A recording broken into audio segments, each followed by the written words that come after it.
Ya, halo, kembali lagi di pembahasan materi bersama BPFTI 22. Kenalin, aku Armada. Di sini aku bakal melanjutkan kembali materi tentang bab 12 tentang turunan fungsi dua peubah. Sekarang aku akan membahas subbab terakhir, yaitu eh, 12.8 mengenai maksimum dan minimum dari fungsi dua peubah, dan subbab 12.9 yaitu menentukan maksimum dan minimum dari fungsi dua peubah menggunakan metode Lagrange.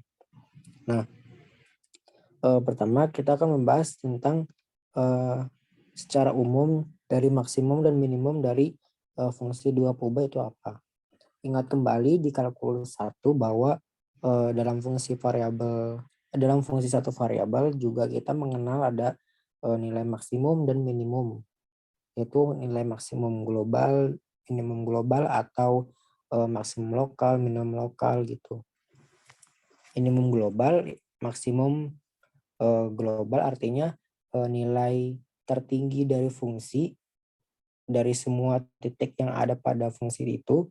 Kalau nilai minimum berarti nilai terendah dari fungsi dari semua titik yang ada pada fungsi itu.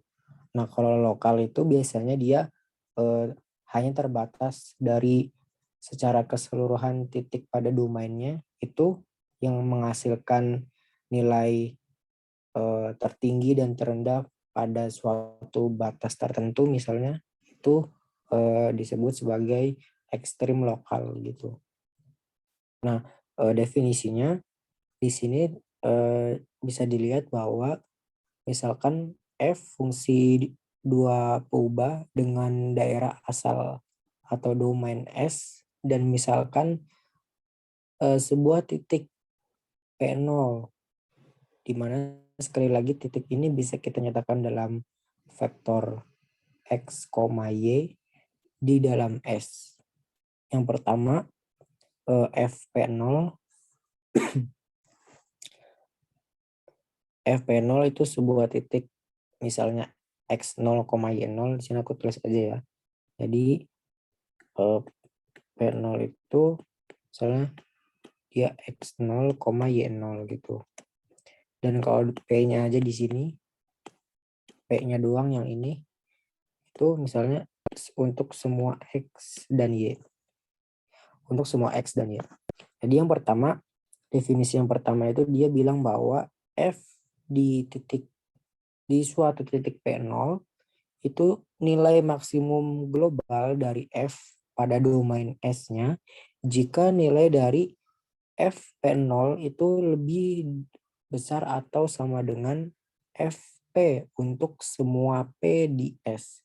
Artinya ketika kita substitusi X0, Y0 ke dalam fungsi F, dia bakal lebih besar dari atau sama dengan fungsi F di semua titik X, Y-nya, itu kita bisa bilang bahwa dia adalah nilai maksimum global. Dan kebalikannya, kalau misalnya FP0-nya itu kurang dari atau sama dengan FP untuk semua P di domainnya, artinya untuk semua X dan Y di domainnya, itu dia bakal memenuhi sebagai minimum global. Dan yang terakhir, definisi dia adalah nilai ekstrim global kalau eh, dia menyatakan suatu maksimum global atau suatu minimum global. Nah, kemudian di sini ada teorema eksistensi maksimum dan minimum. Jadi teoremanya itu dia menyatakan bahwa jika F-nya itu dia kontinu pada suatu himpunan tutup dan terbatas pada domainnya yaitu S, maka si nilai F ini dia akan mencapai nilai maksimum global maupun nilai minimum global. Jadi kalau fungsinya kontinu pada suatu domain tertentu, itu dia dijamin bahwa dia punya nilai minimum dan maksimum global di situ. Dengan syarat pada suatu himpunan tutup di sini. Himpunan tutup pada domain dari si fungsi tersebut gitu. Nah, di mana sih nilai-nilai ekstrem itu terjadi atau di titik mana yang menghasilkan fungsi itu bernilai maksimum atau bernilai minimum? Itu yang pertama, titik-titik kritis. Yang pertama itu titik-titik perbatasan. Artinya misalnya dalam selang tutup tertentu yang ditentukan itu dijamin bahwa dia punya nilai maksimum dan nilai minimum sesuai dengan teorema eksistensi maksimum dan minimum. Kemudian titik-titik stasioner kita sebut P0 suatu titik stasioner jika P0 adalah suatu titik dalam domain S dari fungsi f yang dapat didiferensialkan dan grad f di titik P0 itu dia sama dengan 0. Nah, pada titik yang demikian bidang singgungnya itu dia bakal mendatar. Jadi intinya titik stasioner ini dia kondisi jika grad f di titik P0-nya itu dia akan sama dengan 0. Kemudian titik singular itu kita sebut titik P0 itu dia suatu titik singular jika P0-nya itu dia titik dalam domain dari fungsi f-nya yang tidak dapat didiferensialkan. Artinya grad f dari P0-nya itu dia tidak ada gitu. Misalnya titik di mana grafik f-nya itu dia punya belokan tajam, misalnya yang lancip seperti ini. Misalnya yang ini begini, yang tajam seperti ini, atau dia terputus ini. Itu kan dia nggak kontinu kan di sini. Nah, itu dia disebut titik singular gitu.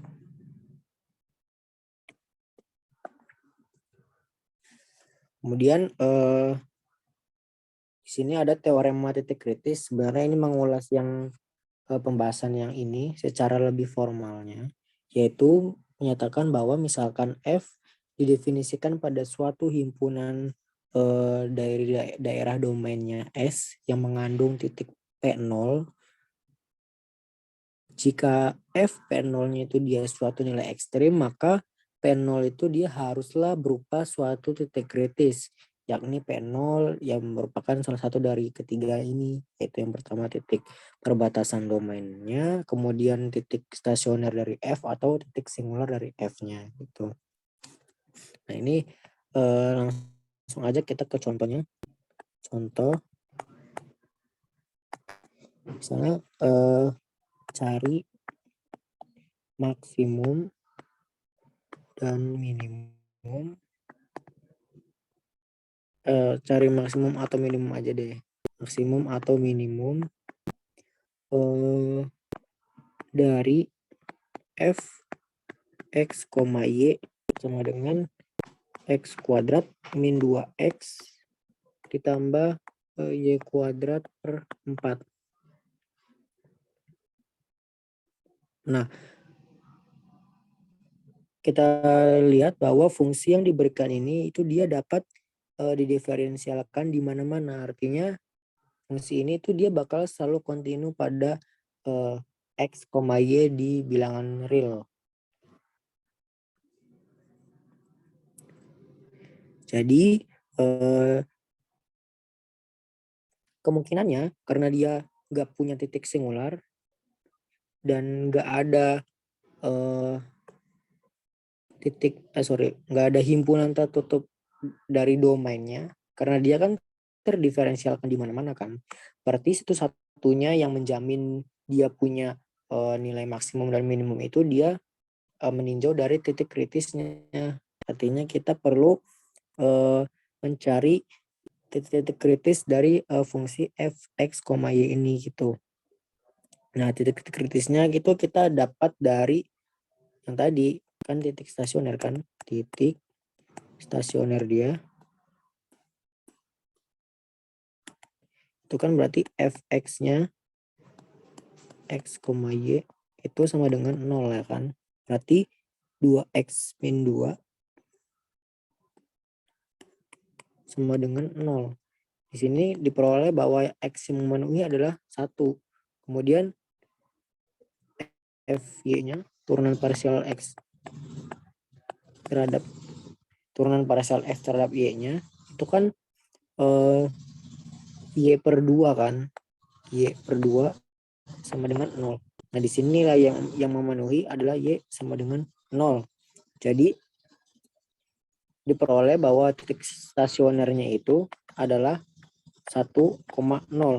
Nah, sekarang kita substitusi 1,0 ke nilai f, x, y itu dia berapa gitu.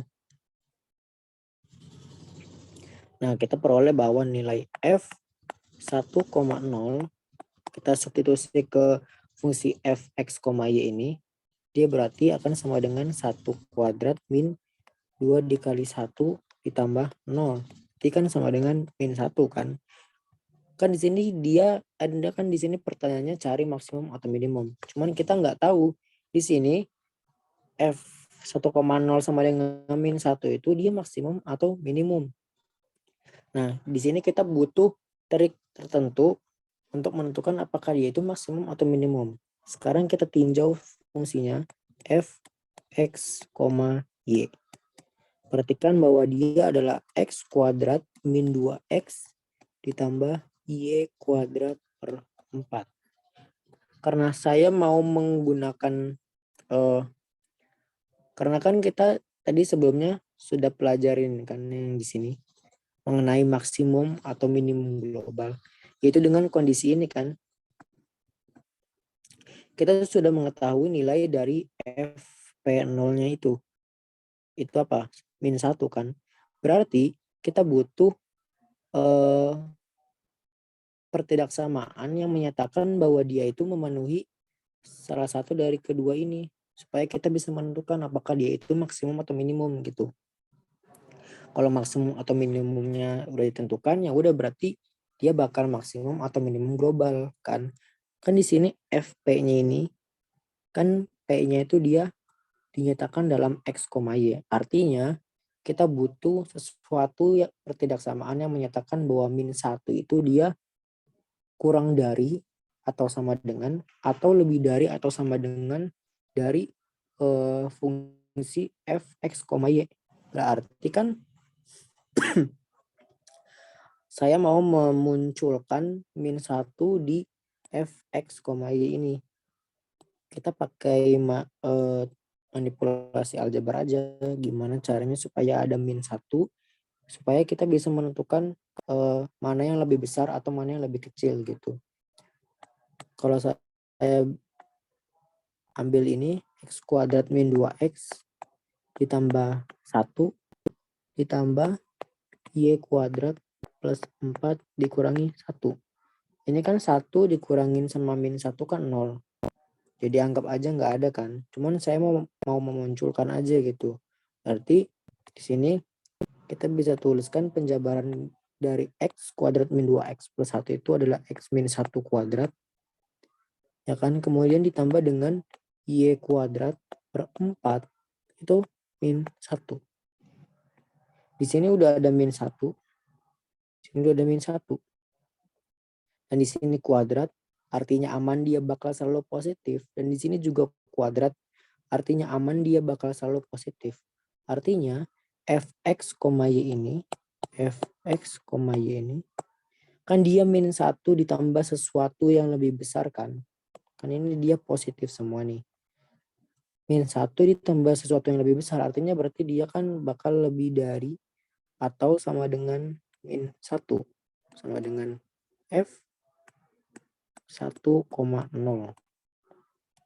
Nah, karena ini itu kan dia memenuhi kondisi yang ini, yang kedua ini kan. Jadi f di titik 1,0-nya itu dia lebih kecil atau sama dengan fp. Untuk p-nya itu semua x, y kan. Berarti karena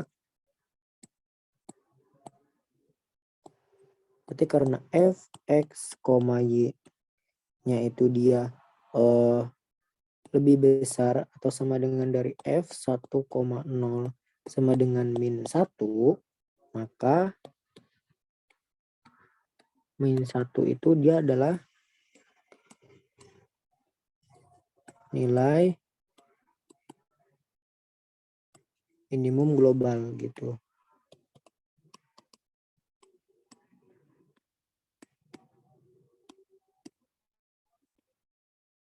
Nah, jadi sebenarnya nilai min 1 ini tuh dia adalah minimum global. Maka di sini soalnya adalah cari dia maksimum atau minimum dari fungsi fx ini gitu. Nah, itu kira-kira contoh untuk menentukan nilai maksimum atau minimum dari sebuah fungsi dua variabel. Nah, kemudian yang perlu diperhatikan berikutnya adalah di sini aku ada contoh soal. Nah, soalnya itu dia diminta untuk mencari minimum atau maksimum lokal dari fx, y sama dengan min x kuadrat per a kuadrat ditambah y kuadrat per b kuadrat. Di sini kalian bisa sambil baca di solusi yang ini. Di sini dia titik-titik kritisnya kan karena dia terdefinisi di mana-mana kan. Berarti kan cuman ada titik stasionernya kan. Berarti f ini parsial x-nya dan parsial y-nya itu dia kan sama dengan 0. Ketika mereka sama dengan 0, x dan y yang memenuhi itu cuman 0,0. Tapi 0,0 di sini tuh dia sama dengan 0 tuh dia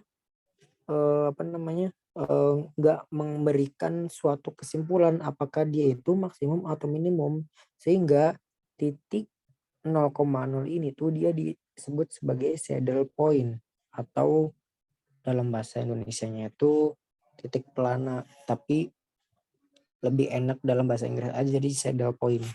Jadi itu dia saddle point artinya fungsi yang diberikan itu dia sebenarnya nggak punya ekstrim lokal itu.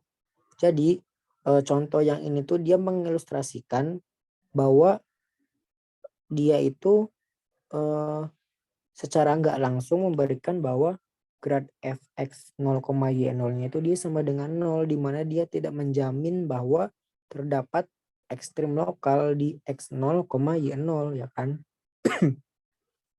Karena kan di sini dalam pembahasan kita sebelumnya kan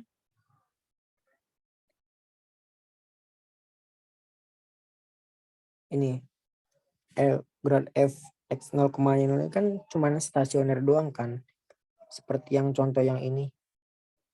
Tapi kan dia nggak menjamin gitu 0,0 itu tuh dia, maksudnya dia itu nggak memberikan kesimpulan bahwa 0,0 itu dia maksimum atau minimum gitu. Jadi ini dia tuh disebut sebagai saddle point gitu. Karena saat kita mensubstitusikan 0,0 ke persamaan fx, y-nya ini juga dia menghasilkan nilai 0. Jadi 0,0 tapi dia hasilnya 0. Kalau misalnya kita memanipulasi kayak contoh yang ini kan dia hasilnya minus 1 kan. Jadi masih bisa di manipulasi. Cuman kalau yang ini kan kita nggak tahu kan. Karena nggak guna juga gitu. Karena di sini dia hasilnya 0 juga. Jadi kalau misalnya ada kondisi seperti ini tuh dia kita sebut 0,0 dia di sini tuh dia sebagai saddle point gitu. Oke, jadi ini aja. Jadi berikutnya supaya kita tahu dia itu maksimum lokal atau minimum lokal, itu kita butuh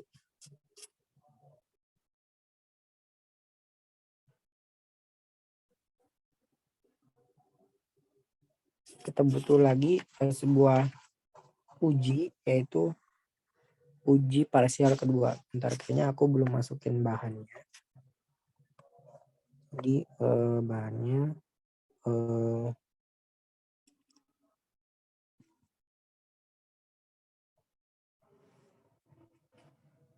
ini.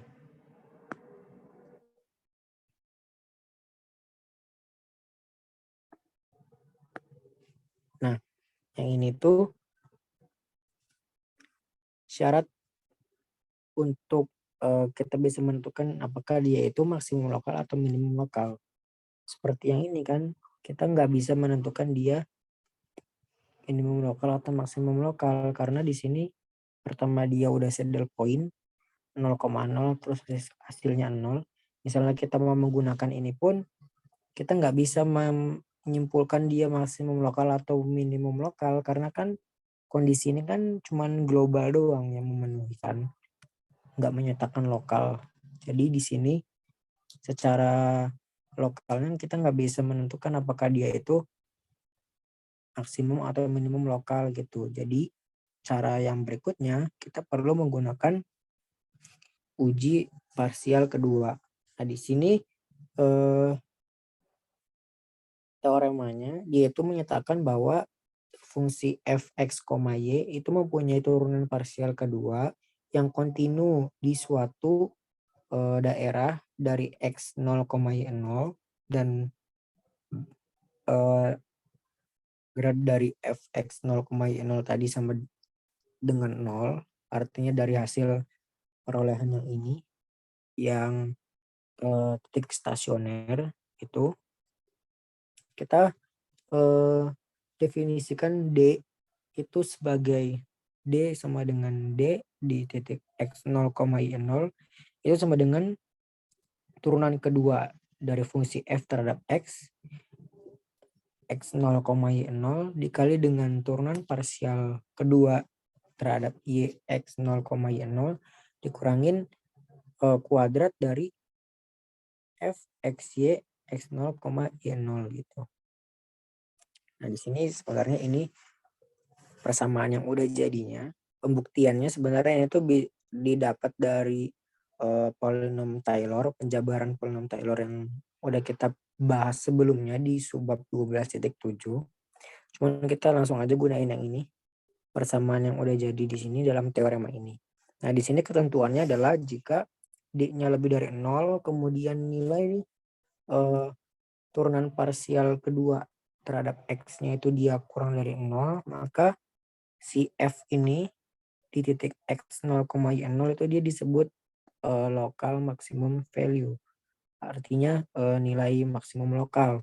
Kalau misalnya D-nya lebih dari 0, kemudian turunan parsial kedua dari X-nya itu lebih dari 0, maka F di X 0, y 0 itu dia minimum lokal gitu.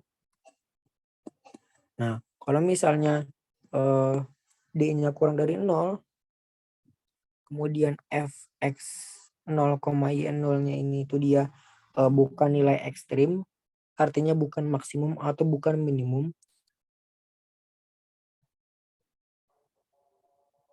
Oh sorry bentar, aku salah mengartikan. Kalau D-nya kurang dari 0, itu nilai dari F di titik X 0, y 0-nya itu dia bukan nilai maksimum atau minimum, artinya dia disebut saddle point. Jadi yang ini, yang saddle point yang ini tuh dia harusnya memenuhi ini, D-nya itu dia kurang dari 0, makanya kenapa si Fx 0, y 0-nya itu dia bukan nilai ekstrim, tapi dia itu saddle point gitu. Kemudian kalau D sama dengan 0 itu dia ujinya tidak memberikan kesimpulan, artinya ujinya gagal sehingga tidak bisa menggunakan uji parsial kedua.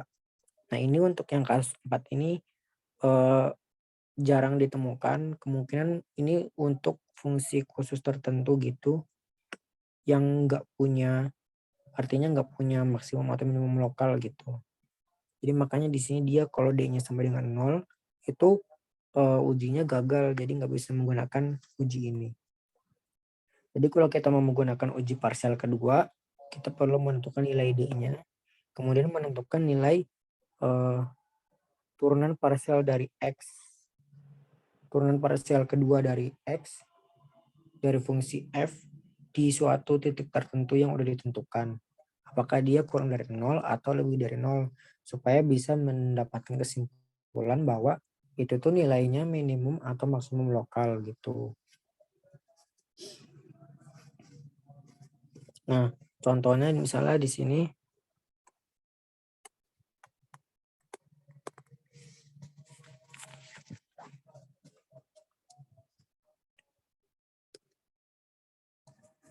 Jadi contohnya cari nilai ekstrim dari fx, y itu sama dengan 3x pangkat 3 ditambah y kuadrat min 9x ditambah 4y. Nah, kita tinjau lagi karena di soal ini fx, y-nya itu dia terdefinisi di mana-mana, artinya domainnya dia itu seluruh bilangan real x, y, dan kemudian tidak ada suatu batas ujung tertentu yang ditentukan pada soal. Jadi satu-satunya titik kritis yang diperlukan untuk menentukan ekstrimnya itu adalah titik stasioner. Artinya kita butuh turunan parsial pertamanya fx, x, y-nya itu dia sama dengan apa? 9x kuadrat min 9. Ya kan? Kemudian fy-nya itu x, y itu dia sama dengan 2y plus 4. Nah, titik-titik kritisnya itu kan diperoleh saat ini sama dengan 0 dan ini sama dengan 0 gitu. Nah,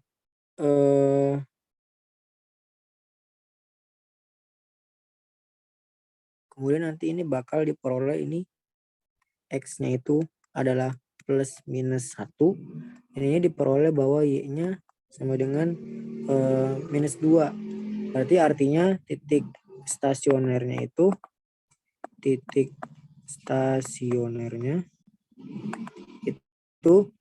min 1, 1, min 2 dan min 1, min 2. Nah, sekarang kita kan mau menentukan nilai ekstrim dia pakai uji parsial kedua. Berarti kita butuh fx, x, y-nya itu dia bakal sama dengan 18x. Kemudian y, x, y-nya itu bakal sama dengan 2. Kemudian f x, y, x, y itu dia sama dengan 0 kan. Nah, jadi pada titik kritis 1, min 2 di sini nilai fx, x 1, min 2 itu dikali dengan aku kasih keterangan dulu ininya. D 1, min 2-nya itu nilainya sama dengan fx, x 1, min 2 dikurangin dengan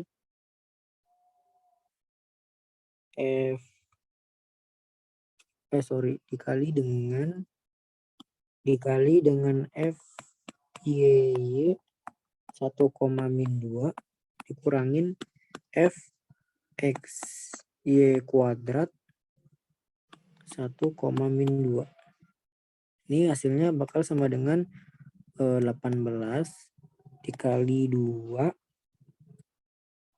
dikurangin 0 sama dengan 36, lebih dari 0. Nah, kita peroleh bahwa D 1, min 2 itu dia hasilnya 36, dia lebih dari 0. Nah, D-nya udah lebih dari 0, sedangkan fx, x 1, min 2 tadi kan 18. Nah, ini juga dia lebih dari 0. Sehingga karena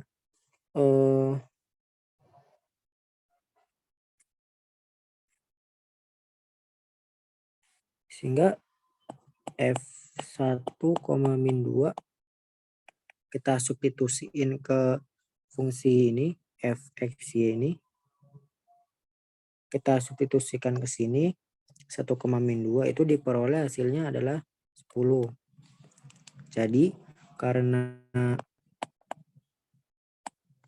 karena D 1,-2 itu dia lebih dari 0, kemudian fxx 1,-2 itu dia juga lebih dari 0, maka nilai f di 1,-2 ini sama dengan 10. Negatif 10. Negatif 10 itu dia nilai minimum lokal. Nilai minimum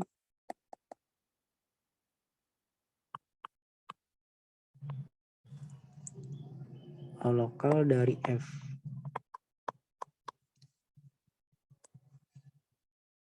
Nah, kemudian untuk titik berikutnya, min 1, min 2,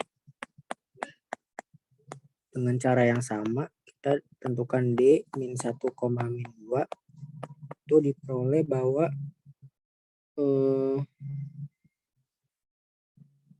D itu bakal hasilnya minus 36. Kebalikannya kan, artinya kurang dari 0, kemudian F x min 1, min 2-nya itu dia minus 18, dia kurang dari 0. Berarti saat di min 1, min 2, F min 1, min 2, itu dia hasilnya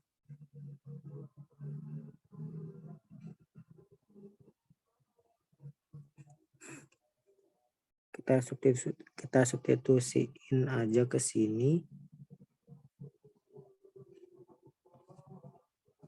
Itu berapa? Oh, sorry.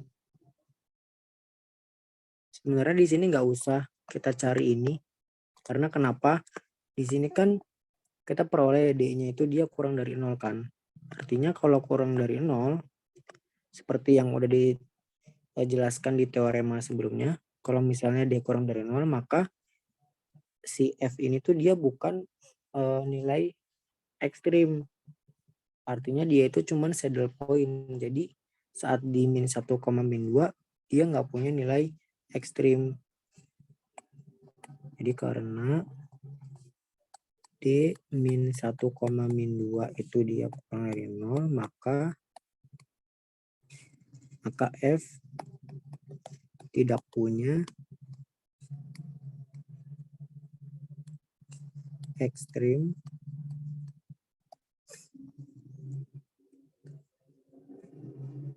di titik min 1, min 2 gitu. Jadi dia nilai ekstrimnya cuman min 10, alias nilai ekstrim tersebut adalah nilai minimum lokal dari F-nya gitu. Nah, jadi seperti itu cara menentukan nilai maksimum dan minimum lokal dari fungsi dua peubah. Yaitu kita perlu menentukan ini. Nah, ini sebenarnya perlu latihan banyak supaya kita bisa hafal bagaimana ketentuan dari uji parsial kedua dari fungsi f, x, y. Jadi aku mau tekanin sekali lagi bahwa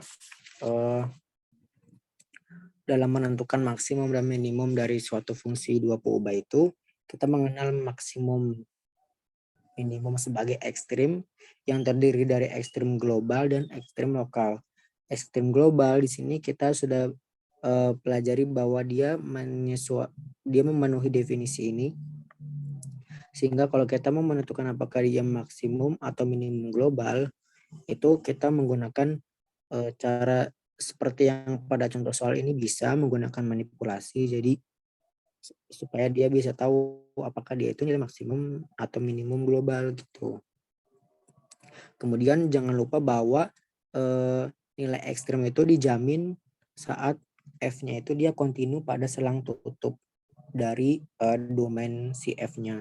Kemudian titik kritis itu adalah titik yang menentukan dia maksimum atau kemudian titik kritis itu dia yang menentukan suatu fungsi itu punya titik ekstrim. Jadi titik kritis itu terdiri dari 3, yaitu yang pertama titik ujung selang atau titik selang tertutup pada domain si F-nya, kemudian titik stasioner yaitu turunan parsial pertamanya sama dengan 0, kemudian titik singular di mana turunan parsial pertama dari F-nya itu tidak ada.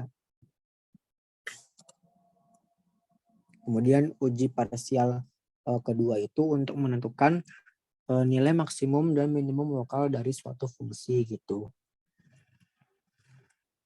Oke. Nah, selanjutnya sebab terakhir yaitu tentang metode Lagrange. Jadi mencari nilai maksimum dan mencari nilai minimum dari fungsi f(x), y itu pertama bisa dicari secara manual seperti ini dengan definisi ekstrem global, kemudian titik kritis, kemudian uji parsial kedua gitu. Ini sebenarnya jauh lebih tidak terlalu ribet sebenarnya pakai ini, tapi tergantung fungsinya. Cuman di sini metode Lagrange itu dia memberikan apa ya, contoh bahwa ketika kita mau menentukan nilai maksimum dan minimum, tetapi ketika si fungsi f(x), y-nya itu dia dibatasi suatu constraint atau suatu kendala berupa sebuah fungsi yang lain. Jadi kalau yang ini itu kan cuman mencari nilai maksimum minimum doang. Kayak cari nilai maksimum dari ini, kemudian cari nilai ekstrem dari ini, tanpa ada suatu kendala. Jadi kayak lancar-lancar aja gitu. Nah sekarang kalau Lagrange itu dia lebih realistis. Misalnya dalam kehidupan sehari-hari. Jadi suatu permasalahan kehidupan sehari-hari yang bisa dinyatakan secara matematis dalam persamaan seperti itu, misalnya ya persamaan beberapa variabel gitulah. Kemudian ada suatu kendala gitu. Kalau ini kan dibilangnya kayak kendalanya mulus-mulus aja kan. Cari ekstrem dari ini, nggak ada kendala apa-apa yang membatasi fungsinya itu. Paling cuman kayak yang ini misalnya batasan ujung selang doang si X-nya, tapi fungsinya nggak dibatasin sebenarnya. Tapi sekarang Lagrange itu di sini kita mencari nilai kita mencari nilai ekstrem relatif suatu fungsi f(x), y dengan suatu kendalanya itu misalnya fungsi g(x), y. Nah, di sini kendala dalam metode Lagrange itu kita butuh asumsikan dia itu sama dengan 0.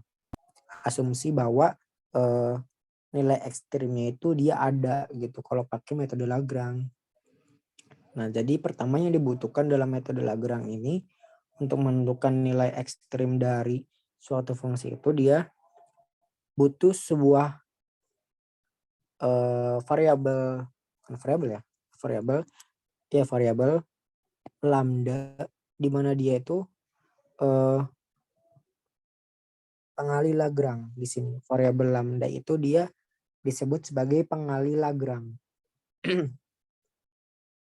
Nah, di mana dia itu memenuhi bahwa f(x), y, lambda itu sama dengan f(x), y ditambah lambda g(x), y. Nah, untuk lebih jelasnya di sini metode pengali Lagrange. Metode ini digunakan untuk mencari nilai maksimum atau minimum fungsi f. Mau x, y doang, mau x, y, z, atau yang lebih dari satu variabel lainnya. Dengan kendalanya itu fungsi yang lain, yaitu gx, y, z, atau gx, y gitu. Nah, langkah pertamanya itu misalnya diberikan soalnya tuh bisa diberikan fx, kemudian kendalanya gx, bla bla bla gitulah. Kemudian kita diminta menentukan nilai maksimum atau nilai minimum dari fungsi ini dengan kendalanya yang seperti ini gitu. Nah, caranya itu yang pertama di sini adalah mencari semua nilai x, y, z atau x, y dan lambda doang sedemikian sehingga grad f x, y, z itu sama dengan lambda dikali grad f x, y. Dan g x, y, z sama dengan k atau g x, y sama dengan 0. Ya sama aja sih. Nah, setelah kita dapat nilai x, y yang diperoleh dari persamaan ini, berarti kan ini fx ini turunan parsialnya, yang ini kan penjabarannya turunan parsial ini, fx turunan parsial fy turunan parsial fz, kemudian kalau ini grad g ini ya penjabarannya gx, gy, gz, dan ini lambda gitu.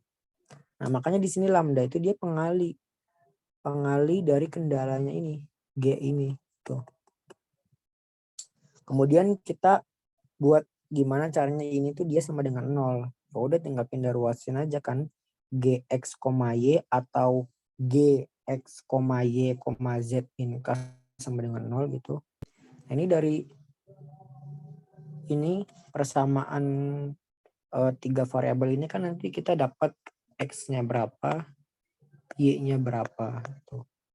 Seharusnya kita peroleh dulu lambdanya itu berapa. Kemudian nanti kita dapat x-nya, kemudian dapat y-nya. Tapi sebenarnya lambda ini nggak perlu signifikan dicari, bisa aja kita langsung menemukan x-nya berapa, y-nya berapa dari salah satu persamaan yang ada di sini gitu. Oke, jadi tujuannya adalah ini. Setelah kita dapat x-nya berapa, y-nya berapa di sini, hitung f di semua titik yang dihasilkan dari langkah yang pertama tadi. Nah, yang terbesar itu di antara nilai yang diperoleh, ya berarti nilai maksimum. Kemudian kalau nilai terkecilnya ya udah berarti nilai minimum gitu. Tapi keunikannya adalah misalkan ada sebuah soal gitu, cari nilai minimum doang. Minimum dari fungsi fx. Terus kendalanya gx. Kemudian kita dapat sampai langkah yang terakhir dapat nilainya berapa gitu. Nah, nilai yang diperoleh itu, si nilai yang diperoleh di langkah yang ini tuh dia bakal otomatis kita bisa simpulin bahwa dia itu nilai minimum dari fungsi fx, y ini gitu. Sorry, ini aku masih satu variabel ya. Sorry tadi fx, y gitu, terus kendalanya gx, y gitu. Jadi step terakhir yang menentukan nilai f dari x dan y yang udah diketahui dari langkah yang pertama yang ini, itu kita bisa simpulin bahwa dia itu nilai minimum. Padahal kan walaupun di soalnya diminta nilai minimum, di soalnya cuma diminta nilai minimum, terus kita dapat hasil akhir, kita bisa simpulin dia itu langsung nilai minimum. Atau kalau misalnya di soalnya diminta nilai maksimum doang, terus kita di langkah kedua udah dapat hasil dari f-nya berapa, kita udah bisa bilang dia itu nilai maksimum. Kenapa bisa kayak gitu? Padahal kalau di kasus sebelumnya yang bukan metode Lagrange, kita harus tahu dulu kan dia itu maksimum atau minimum. Seperti yang ini kan misalnya dia butuh pakai definisi ekstrem global, terus kalau ini dia butuh uji parsial kedua supaya tahu nilai maksimum atau minimum lokal. Tapi kalau pakai Lagrange itu dia bisa langsung aja gitu. Nah itu kenapa ini unik, karena ciri khas dari metode Lagrange itu sendiri. Karena misalnya di sini sebuah permukaan, ini itu permukaan fx, y-nya. Kemudian ini adalah kendalanya gx, y-nya. Dan yang merah ini, sepanjang garis merah yang ini tuh, yang itu tuh dia itu, sorry, bentar ini warna merah aja. Nah yang ini tuh dia, itu lambdanya. Jadi sepanjang garis ini tuh, pengali Lagrange-nya itu, dia berubah-ubah setiap pada jalur tertentu, dia itu kayak gini terus. Nah ini tuh dia tuh bakal sambil mencari bahwa berapa sih nilai minimum atau nilai maksimum dari fungsi fx, y-nya ini gitu. Jadi Lagrange itu dia bakal beda-beda tiap titik gitu. Jadi makanya kalau misalnya kita udah dapat suatu titik tertentu, misalnya di sini, kita bisa bilang bahwa ini tuh dia nilai minimum, atau misalnya di sini itu kita bisa bilang dia itu nilai maksimum, karena dari metode Lagrange itu sendiri tuh dia udah khas banget gitu loh. Lambdanya tuh pengali Lagrange tuh berbeda-beda sepanjang garis ini. Dia itu mencari mana sih yang nilai minimum, mana yang nilai maksimum gitu. Nah, cuman kalau misalnya di soalnya diminta keduanya, nilai maksimum dan nilai minimum, ya itu artinya kita butuh ini, yang terbesar adalah yang nilai maksimum pasti, terus yang terkecil dan nilai minimum pastinya, gitu aja gitu. Oke, mungkin langsung aja ke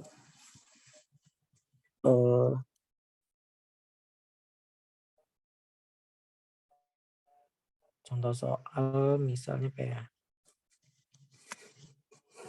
di sini contoh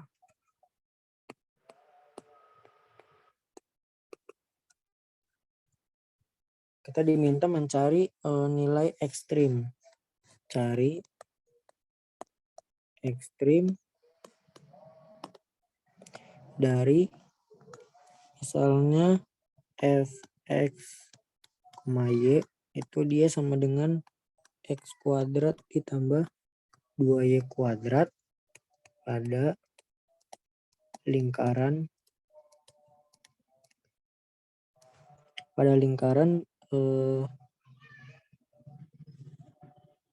x kuadrat plus y kuadrat sama dengan 1. Nah, di sini secara nggak langsung kita bisa tahu bahwa lingkarannya ini dia tuh jadi kendala atau constraint dari si fungsi fx, y-nya itu. Berarti kan yang ini kita bisa nyatakan dia sebagai gx, y-nya itu kan harus sama dengan 0 kan. Berarti x kuadrat plus y kuadrat min 1 itu dia sama dengan 0 gitu. Kemudian kita udah gunakan aja grad f x, y berarti kan sama dengan lambda dari grad g x, y. Berarti di turunan parsial x-nya ini dia bakal sama dengan lambda gx gini kan, kemudian fy-nya itu dia bakal lambda gy. Berarti di sini kita dapat bahwa fungsinya kan x kuadrat plus 2y kuadrat. Berarti di sini 2x dia bakal sama dengan lambda dikali 2x juga. Kemudian di sini 4y itu lambda dikali 2y. Nah, di sini kan kita mau mencari, nah ini di sini persamaan 1 misalnya. Ini persamaan 2. Dan persamaan ketiganya adalah ini. X kuadrat plus Y kuadrat misalnya sama dengan 0. Nah, kita kan mau mencari X, Y sama lambdanya kan. Berarti sebenarnya dari yang pertama ini kita bisa langsung dapat 2X min 2X lambda sama dengan 0. T 2X kita kaliin 1 min lambda itu dia sama dengan 0. Jadi di sini kita dapat X-nya sama dengan 0, terus lambdanya sama dengan 1. Kemudian di sini 2Y sama dengan lambda Y. Terus 2Y min lambda Y sama dengan 0. Jadi di sini Y 2 min lambda itu sama dengan 0. Di sini kita dapat Y sama dengan 0.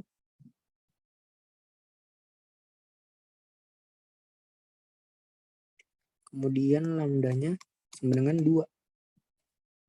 Di sini coba perhatikan, di sini lambdanya berbeda kan. Nah, ini tuh yang aku maksud yang tadi. Jadi dia itu udah khusus gitu, lambdanya bakal beda-beda di tiap titik gitu. Jadi dia tuh bisa langsung menjamin bahwa ini tuh dia maksimum atau dia itu minimum gitu.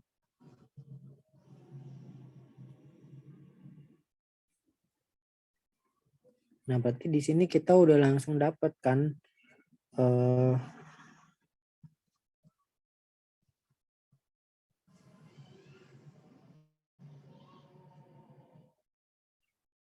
bahwa X-nya itu 0, terus Y-nya 0. Terus berarti kemudian kita substitusi satu-satu ke persamaan yang ketiga gitu. Maksudnya gimana? Maksudnya misalnya X-nya 0 gitu. Di persamaan 3 dia bakal 0 kuadrat ditambah Y kuadrat sama dengan 1 kan. Kan berarti Y-nya sama dengan plus minus 1. Terus kalau misalnya Y-nya sama dengan 0, dia bakal X kuadrat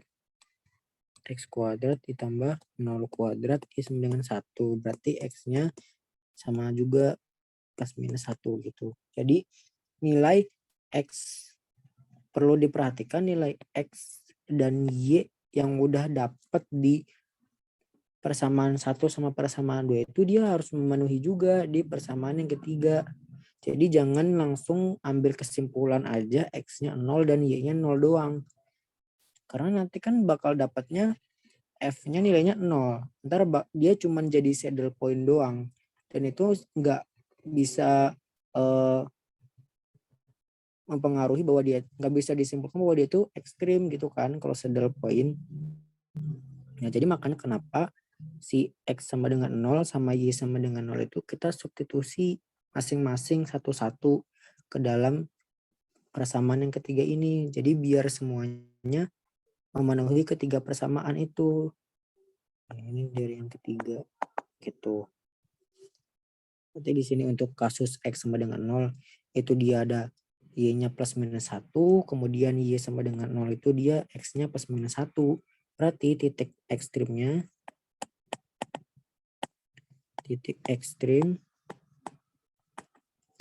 dia ada 0,1, kemudian 0, min 1, lalu 1,0 dan min 1,0. Nah, udah berarti dari keempat titik ini kita substitusikan ke Fx, Y, mana yang terbesar dan mana yang terkecil gitu. Terus diperoleh F 0,1